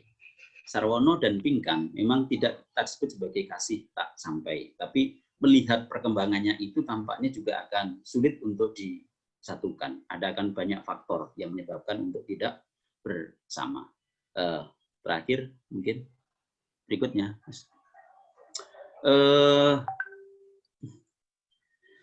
Para pembaca remaja, sebagian Anda pasti tidak menyukai novel ini berakhir seperti itu. Tidak menyukai lah, novel ini berakhir kok nggak nyaman sama sekali gitu ya. Jadi endingnya Sarwono sakit begitu, kemudian Pinkan menjemput, setelah itu nggak tahu kita. Diserahkan kepada pembaca berikutnya. Pembaca diminta menyelesaikan. Saya punya praduga yang berbeda seperti ini ya. Ketika Sapardi tidak menyelesaikan akhir cerita ini, bisa jadi itu sebuah pilihan. Maka di situ saya bicarakan begitu ya. Ingat, ketika kita diberi 2 pilihan, lalu kita tidak memilih kedua-duanya, berarti kita telah memilih. Ya, ketika Pinkan dan Sarwono itu dipertemukan atau tidak dipertemukan, Sapardi menggantung. Maka pilihan Sapardi berada di tengah-tengah, yang tidak jelas. Ya, tidak jelas. Dan tidak jelas itu boleh, itu pilihan. Saya membayangkan bahwa yang dilakukan ini nanti sama dengan yang dilakukan oleh A.A. Nafis. Nanti silakan eksplorasi tentang A.A. Nafis ya. A.A. Nafis itu pernah menulis sebuah cerita pendek yang mencoba melakukan seperti ini ya. Sebuah perkawinan dipertemukan. Kemudian disetujui perkawinan itu ada. Maka pengarang dianggap berpihak untuk perkawinan itu terjadi. Nah, ternyata pada buku-buku berikutnya A.A. Nafis menolak apa yang dilakukan pada masa ia remaja. Nah, sekarang kan kita tidak bisa berharap bahwa sequel Sarwono Pinkan akan berlanjut karena penulisnya sudah meninggal. Ya, kasus yang luar biasa. Ini jadi Anda yang akan melanjutkan nanti izin kepada keluarganya Pak Sapardi untuk melanjutkan sequel yang kedua atau yang ketiga. Saya pikir cukup sebagai pengantar diskusi kita hari ini. Nanti dibagikan ya PPT saya, silakan dibagikan kepada peserta untuk sebagai pemantik saja. Yang senang membaca novel itu nanti bisa dibantu oleh beberapa tulisan saya yang masih berupa pantikan saja. Mohon maaf sekiranya ada hal yang kurang berkenan, saya akhiri. Assalamualaikum warahmatullahi wabarakatuh. Terima kasih Mas Novel.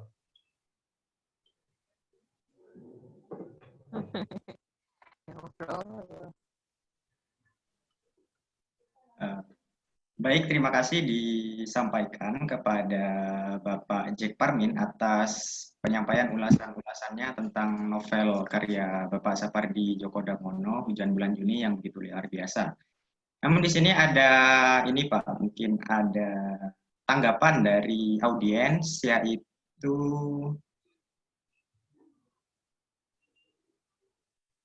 Mas Rizal yang menyatakan, mungkin dapat dari pemateri sebelumnya, bahwa novel Hujan Bulan Juni ini juga bagian dari trilogi karya Pak Sapardi, yang pertama Hujan Bulan Juni, terus Pingkan Melipat Jarak, dan novel yang fana adalah waktu, begitu Pak.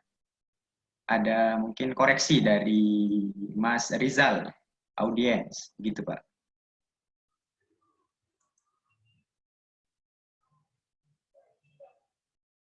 Ada di chat?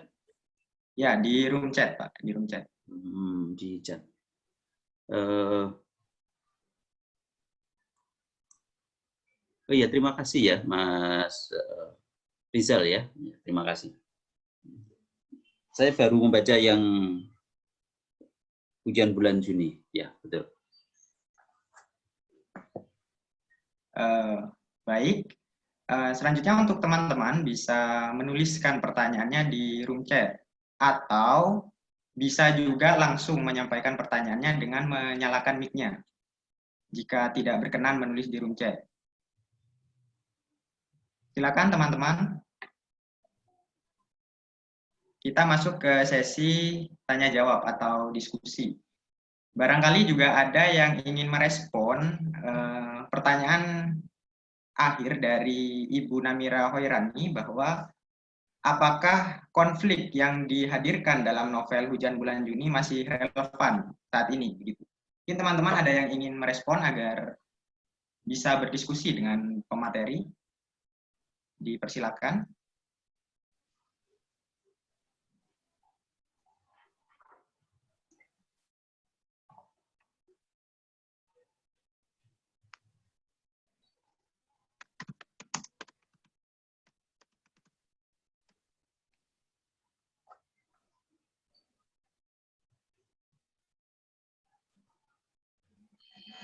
Silakan teman-teman audiens bisa menuliskan atau langsung membuka mic-nya, menyampaikan pertanyaan atau respon dari pemateri pertama.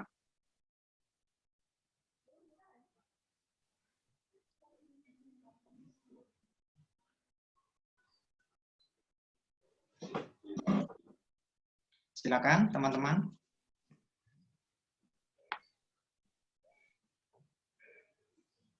Atau kalau mungkin belum ada, mungkin dari saya mungkin akan merespon. Yang saya mungkin sudah membaca novel Hujan Bulan Juni ini, tapi hanya satu kali. Jadi ada beberapa yang mungkin, ya benar kata Pak Jack Parmin tadi, yang harus ditelaah betul-betul gitu. Meskipun tipis, ini cukup rumit begitu. Jadi kalau merespon dari apakah konflik yang dihadirkan dalam novel Hujan Bulan Juni ini masih relevan, menurut saya itu saya pikir relevan dalam hal hubungan yang berbeda agama, gitu Mbak. Jadi saya pikir di story-story media sosial perkembangan sekarang itu banyak yang bilang LDR itu yang jauh bukan jarak, tapi ketika yang jauh itu keimanannya, itu yang berbeda itu keimanannya, bukan lokasi geografisnya gitu. Jadi saya pikir novel ini cukup relevan jika permasalahannya perbedaan keyakinan, yang mana Sarwono adalah orang Islam dan Pingkan adalah orang yang beragama Kristen begitu. Jadi, tapi kalau untuk yang budaya, kental akan budayanya ini, mungkin antara Manado dan Jawa itu saya pikir untuk di era sekarang sudah sangat sedikit mungkin yang mempertimbangkan hal-hal semacam itu. Mungkin itu dari saya sih. Mungkin ada respon dari yang lain terkait hal ini atau dari Ibu Namiranya langsung. Terima kasih.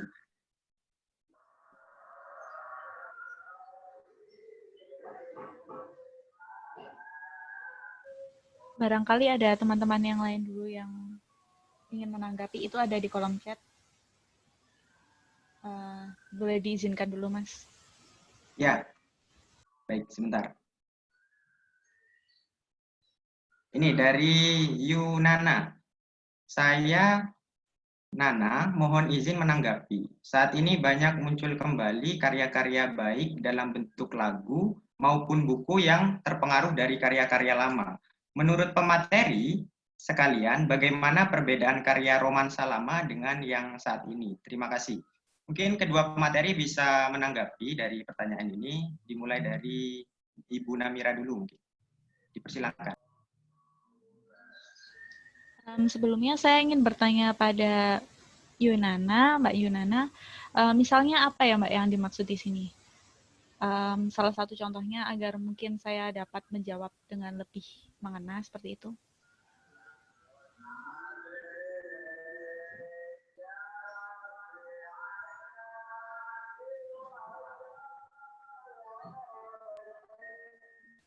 Lewat ketikan atau lewat apa ini? Akan saya tanggapi secara general terlebih dahulu saja ya sebelumnya. Ya, jadi menurut saya memang sebuah karya, apalagi karya kreatif itu memang tidak dapat sepenuhnya dikatakan murni ya. Semuanya itu kan pasti menyadur, terinspirasi seperti itu. Tinggal kita bagaimana mengolahnya, kemudian meramunya kembali menjadi sesuatu yang baru dan dari sudut pandang kita masing-masing seperti itu. Jadi saya kira tidak ada masalah juga, namun saya belum bisa menanggapi tentang perbedaannya karena memang saya masih kurang paham ini kira-kira contohnya apa, seperti itu. Sementara seperti itu dulu, terima kasih. Baik, terima kasih Bu Namira Hoirani. Mungkin selanjutnya bisa ditanggapi oleh Bapak Jack Parmin, dipersilakan. Terima kasih Mas Naufal. Yunana ya. Terima kasih atas pertanyaannya, meskipun saya juga mencoba menerka-nerka ini ya, menerka pertanyaannya ini ya. Yang pertama, Pak Sapardi itu boleh disebut sebagai salah satu, mungkin disebut pelopor alewahana ya di dalam dunia seni gitu ya, alewahana. Inti dari alewahana itu adalah karya seni yang dari katakanlah dari media X dipindah ke media Y gitu ya. Jadi misalnya dari puisi yang difilmkan, dari novel yang difilmkan, meskipun nanti untuk novel yang difilmkan itu sudah ada satu nama sendiri yaitu ya misalnya ekanisasi gitu ya, khusus untuk memvisualkan novel. Tapi alewahana itu. Nah, Sapardi menjadi salah satu tokoh, bahkan beliau sudah menulis satu buku judulnya Alewahana. Dengan demikian boleh jadi nanti ada beberapa karya sastra lama atau karya lama yang dalam bentuk apapun yang kemudian sekarang boleh disebut sebagai dekonstruksi apa rekonstruksi, diceritakan ulang dalam bentuk yang berbeda, muncul lagi di sini ya. Kalau itu yang dimaksudkan ya itu menjadi sesuatu yang positif karena akan menggunakan media yang berbeda. Nah, ketika tidak, jadi yang lama dimunculkan dalam versi yang baru, sekurang-kurangnya bahwa yang lama dimunculkan dengan media yang baru, dengan wahana yang baru itu berarti akan menjangkau pembaca yang hari ini. Pembaca yang hari ini. Pembaca hari ini kan tidak tahu yang dulu itu ya. Kemudian sekarang digarap lagi oleh para kreator seni menjadi wahana yang berbeda, yang lebih bersahabat dengan para para pembacanya, audiensnya. Jadi sangat dimungkinkan menjadi seperti itu.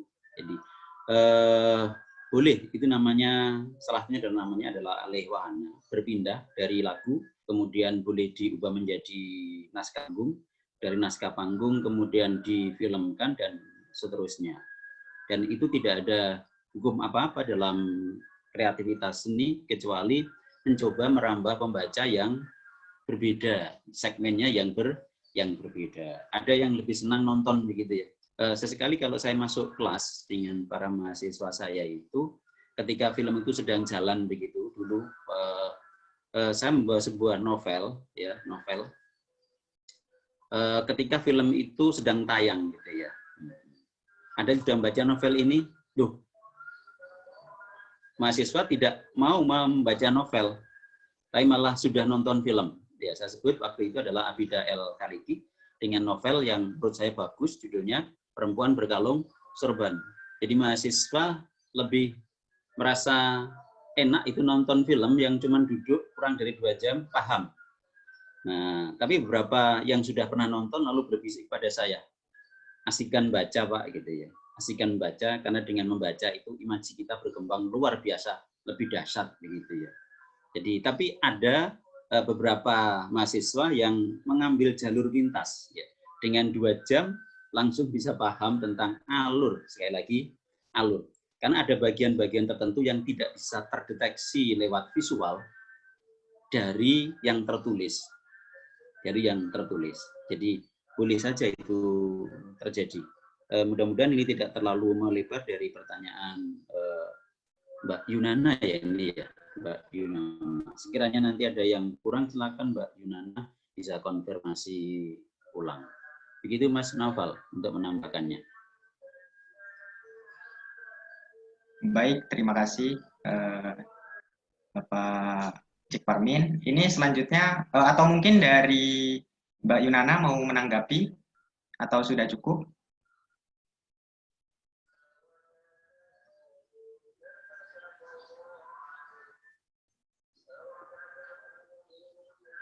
Mungkin sudah cukup. Selanjutnya ada pertanyaan kedua dari Amelia, jurusan Pendidikan Geografi. Mohon izin bertanya kepada kedua pemateri. Jika novel ini memiliki ending terbuka, maka pembaca akan diberikan pilihan untuk menentukan akhirnya sendiri. Lalu, apakah akhir cerita yang seperti ini dapat membentuk pola alur cerita tertentu? Itu kurang lebih pertanyaan dari Saudari Amelia. Mungkin bisa langsung ditanggapi dari Mbak Namira dulu mungkin. Di sini sekali lagi memang kalau novel Hujan Bulan Juni sendiri memang akhir dari ceritanya terbuka ya. Baik di novel maupun kita bisa lihat cara cepatnya di film juga menggantung seperti itu. Tidak jelas apakah Sarwono itu akan hidup atau jangan-jangan dia setelah sakit itu sudah meninggal gitu. Apalagi ditutup dengan puisinya yang seperti seakan-akan beliau sudah tidak akan bangun lagi seperti itu. Namun apabila dilihat novel-novel lanjutannya, kita bisa melihat ending yang secara utuh. Dan kira-kira bisa melihat kira-kira Bapak Sapardi ini sebenarnya pengennya menggambarkan seperti apa gitu. Jadi memang kalau ingin dapat cerita secara utuh, kita harus membaca ketiganya. Nah, tapi kalau memang pertanyaannya, kan kadang-kadang juga ada kan novel yang memang memberikan ending terbuka. Ya memang bisa kita tentukan sendiri dan kita interpretasikan sendiri. Itu terserah kepada pembaca dan bisa jadi itu memang tujuan penulis juga bisa jadi bahwa penulis juga ingin pembaca memberi perspektifnya masing-masing dan memberi dugaannya masing-masing. Bahkan saya pernah membaca salah satu penelitian dari salah seorang dosen tentang novel The Mortal Instrument. Dari novel itu, dia dalam serial dan ceritanya itu memang penulis sengaja memberikan ending yang terbuka. Kemudian fanbase-nya nanti bisa menulis ending yang mereka inginkan. Nah, setelah itu penulisnya juga kembali membaca pendapat-pendapat tentang family base itu, kemudian penulisnya kembali menuliskan ending yang ingin ditampilkan oleh pembaca. Jadi intinya tidak hanya seorang pembaca tidak hanya menjadi seorang konsumen, tetapi dalam kasus di dalam novel dan serial The Mortal Instrument itu pembaca juga menjadi produsen, karena penulis juga memasukkan keinginan-keinginan pembaca dalam ending cerita dan di session berikutnya seperti itu. Ya, saya kira cukup. Baik, terima kasih tanggapan yang luar biasa dari Ibu Namira. Selanjutnya mungkin Bapak Jack Parmin menambahkan. Terima kasih Mas Naufal. Ini Mbak Amelia Wahyu dari Geografi ya. Pola alur tertentu itu secara teori, sebetulnya teori itu kan muncul belakangan setelah karya itu hadir, gitu ya. Jadi jika pengaluran itu adalah begini, kemudian diakhiri dengan begini, itu kan mayoritas ketika kita membaca banyak novel. Tetapi sekali lagi bahwa ketika kita juga akan disuguhi oleh novel-novel yang mirip seperti yang ditulis oleh Sapardi, berarti nanti ketika sudah banyak yang melakukan itu, maka kita boleh menyebut sebagai pola, ya, pola alur cerita, gitu. Jadi ketika ia masih sendirian, tentu saja ia tidak bisa disebut sebagai alur. Boleh jadi nanti kalau misalnya benar, begitu, ada riset, ada penelitian dari sekian banyak novel, lalu dirujuk tahun pertama itu yang menghadirkan ending seperti ini adalah Sapardi, maka Sapardi akan menjadi pionirnya. Ya, akan menjadi pionir begitu saja, akan dikatakan oleh teoritikusnya bahwa Sapardi telah meletakkan alur dengan pola endingnya terbuka, gitu ya. Tetapi sekali lagi bahwa harus disejajarkan dengan yang lain. Ini kalau yang dimaksud dengan pola alur tertentu itu ya. Tidak harus kan sebuah novel itu diakhiri. Saya juga bertanya, diakhiri itu seperti apa sih? Karena kadang-kadang saya sering iseng dengan mahasiswa saya ketika sedang ingin menulis cerita, tiba-tiba suatu hari ketemu saya di kampus, lalu bertanya, Pak, saya menulis cerita tapi tidak bisa mengakhirinya. Gitu kan? Saya menulis cerita tapi tidak bisa mengakhirinya. Pertanyaan itu disampaikan ke saya di kampus. Nah, terus saya jawab begini, loh, kamu sudah ke kampus kok? Maksud Bapak, loh ya, kamu sudah ke kampus, berarti ceritamu sudah berakhir. Ya, loh boleh Pak, loh boleh. Bahkan secara apa ya, agak kasar saya katakan bahwa untuk mengakhiri sebuah cerita itu titik atau tanda baca akhir. Mau diberi titik silakan, diberi tanda seru silakan, diberi tanda tanya silakan. Itu tanda baca yang menunjukkan berakhirnya. Maka akhir itu seperti apa? Selesaian itu seperti apa? Karena selesaian itu bisa berarti memang sebetulnya ia tidak selesai. Karena apa? Karena akan dirancang mungkin saja pada berikutnya. Tapi sekali lagi bahwa akhir sebuah cerita itu tentu saja beragam, boleh sebut saja nanti dipertemukan terus nikah terus gitu ya, sudah itu jadi cerita didaktis itu aja ya, yang menghibur begitu saja. Tetapi untuk yang sekarang kan tidak harus nanti dipertemukan Sarwono Pinkan di menikah di sequel trilogi pertamanya kan, karena tampaknya akan berlanjut pada sequel kedua dan sequel yang ketiga nanti secara utuh alurnya bisa diutuhkan, disatukan. Sekali lagi bahwa ending sebuah cerita itu tidak ada aturan baku. Sama dengan awalan sebuah novel tidak ada aturan yang baku. Jadi Amelia Wahyu, barangkali itu yang bisa saya sampaikan. Sekali lagi bahwa ending itu ya terserah yang dimaksudkan oleh penulis. Tetapi ketika tadi saya menduga bahwa ini adalah sikap yang diambil oleh Sapardi ketika tidak ingin menyikapi dipertemukan atau dipisahkan, berarti pada sequel pertama ini memang Sapardi memilih jalan tengah. Jalan yang tidak memihak untuk dipertemukan atau dipisahkan. Karena di novel yang pertama ini saya tidak mempertemukan alasan yang meruncing untuk menjadi penyebab gagalnya perkawinan. Tidak ada alasan yang meruncing.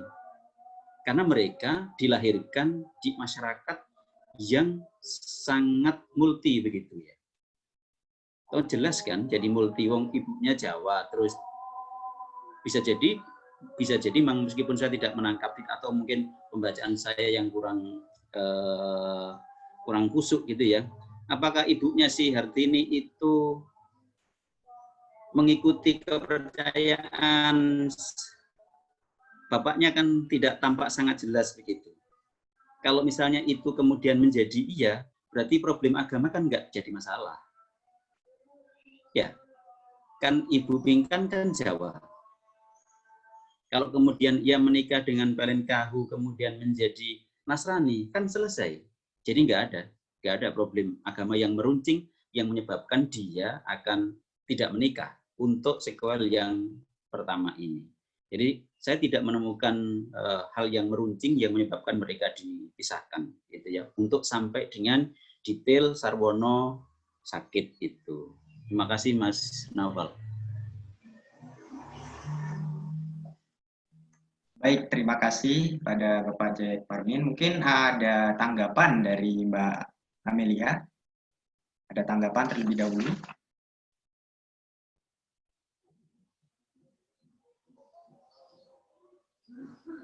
Ini ada tanggapan, saya bacakan. Wah, saya bisa relate, Pak. Perihal bingung memberi akhir cerita. Hehehe. Terima kasih.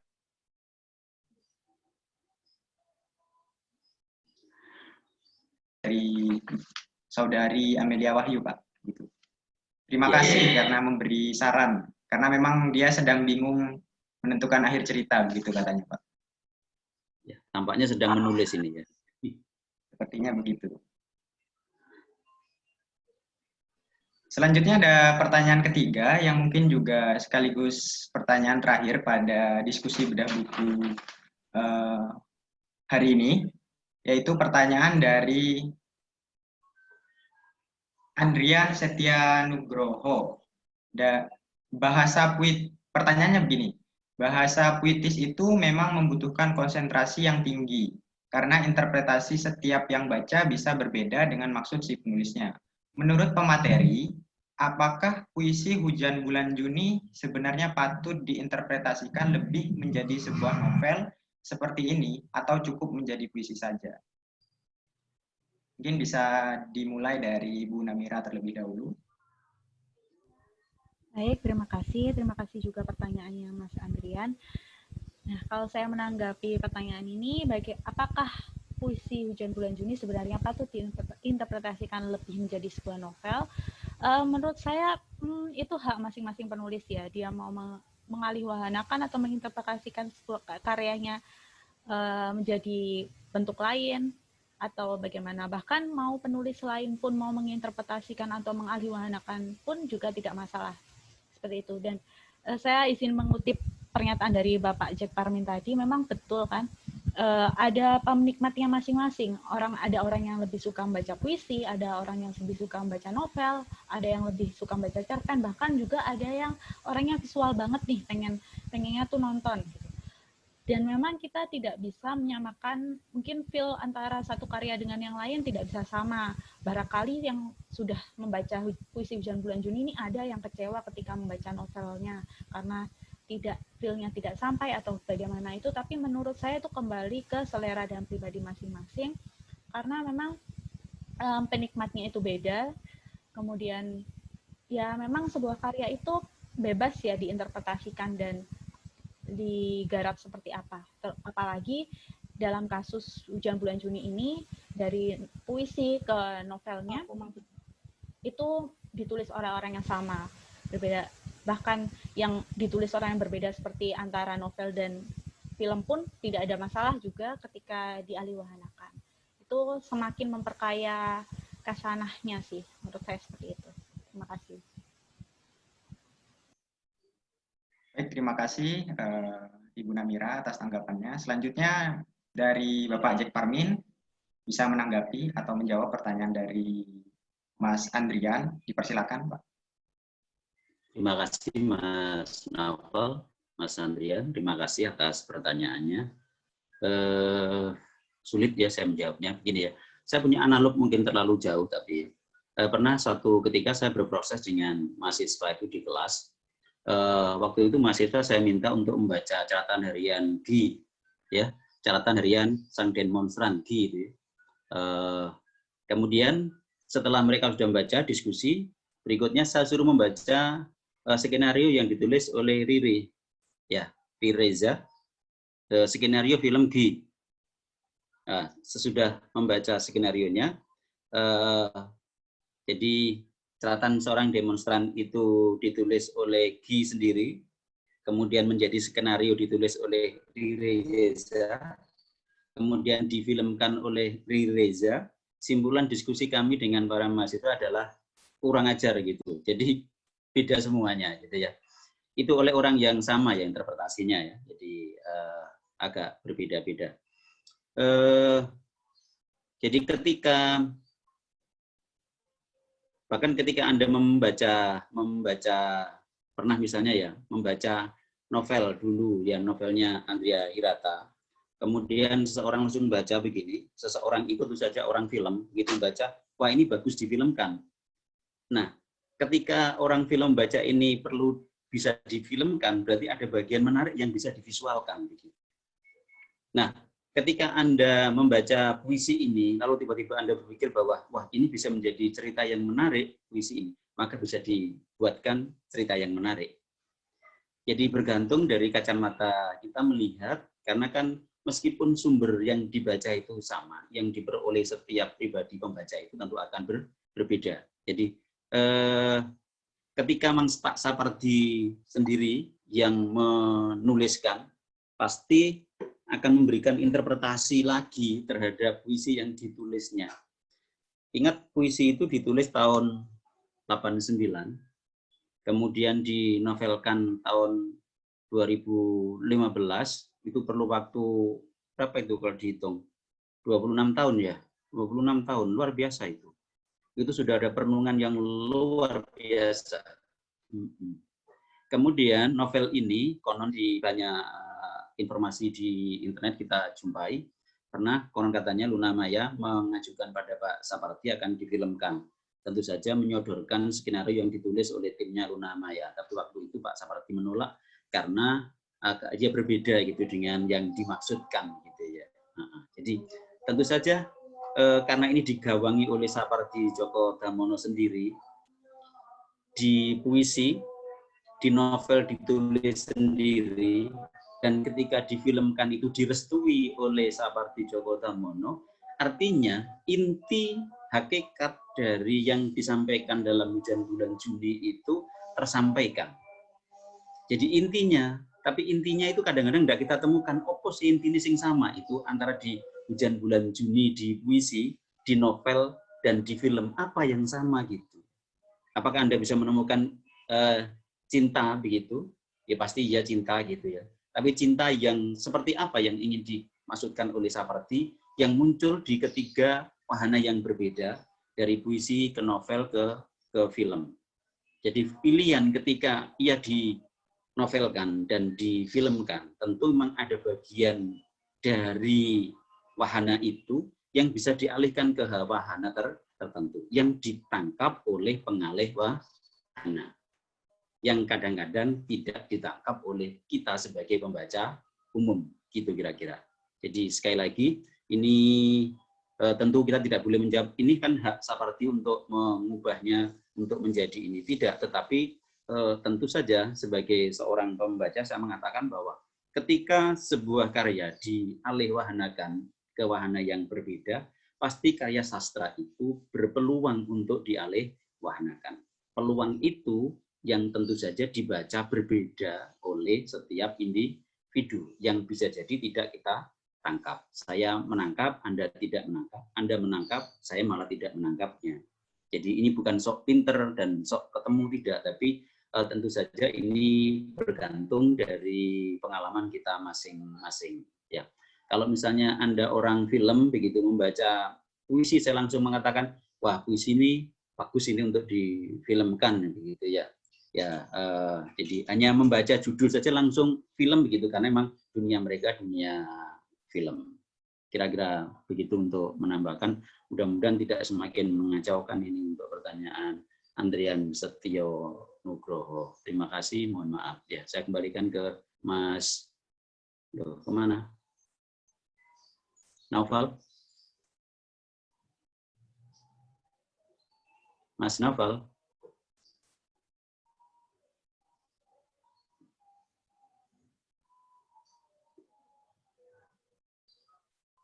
Ada moderator cadangan?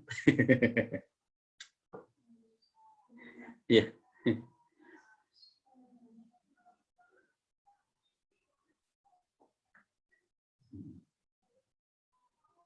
Oke, sama-sama Mas Andrian Setia. Ya. Ya.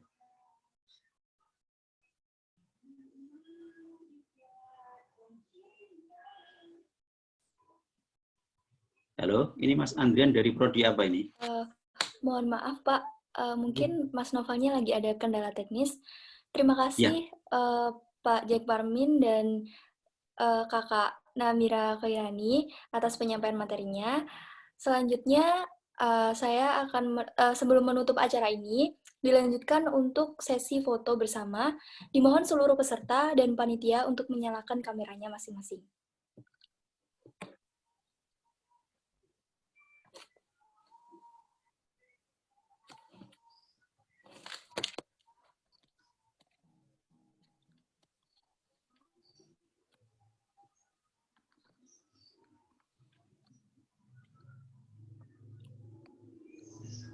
Untuk sesi foto ini 3 kali. Bagi panitia yang bertugas, waktu dan tempat dipersilahkan.